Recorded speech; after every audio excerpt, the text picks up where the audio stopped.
In news just coming in, the government has decided to file a review petition against the Supreme Court judgment in which 15 death sentences were commuted by the apex court. The government's move comes even as other death row inmates like Rajiv Gandhi's killer and Devinder Bhulla have sought relief.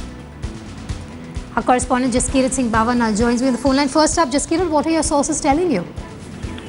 Well, it seems that the deliberations are on to draft out a review petition against the Supreme Court judgment. The three-judge bench had delivered a judgment last week. This was headed by the Chief Justice of India, P. Sadasivam, which had commuted the 15 death sentences to life sentence on various grounds, including majorly a delay in deciding their mercy pleas. The delay ranged from 6 years to 13 years in their cases, but also included were the grounds of insanity or mental health unfitness, and also departmental or bureaucratic delays in trying out processing their death sentences, because the Supreme Court went by the fundamental rule that facing the gallows and being made to wait while facing the gallows itself is an extra punishment and torture and violation of Article 21, which is the right to life and personal liberty and a right to live with dignity. Now, the government is trying to draft out, we don't know the exact semantics or the detailed specifics as to what grounds the government is questioning the Supreme Court judgment in, but we do know that the government does intend to file this review petition. They have a duration or time limit of 30 days from the date of the judgment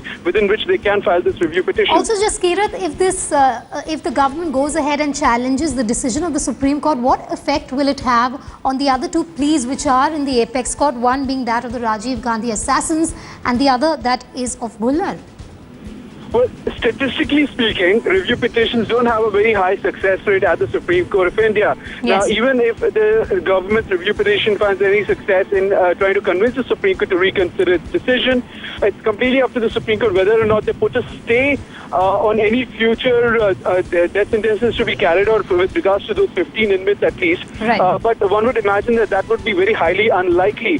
One has to see, first of all, what exactly are the merits or what exactly are the arguments or the basis of which the government will be filing this review petition, and thereby whether or not the Supreme Court, because when they do take up a review petition, they will not be following any arguments. This will happen in chambers and by the same judges who deliver the judgment. They will go through a proper written petition filed by the government to see whether or not there are any loopholes or whether there is something that they missed in their judgment. All right, Jaskirat, thanks for joining us on that breaking news this afternoon.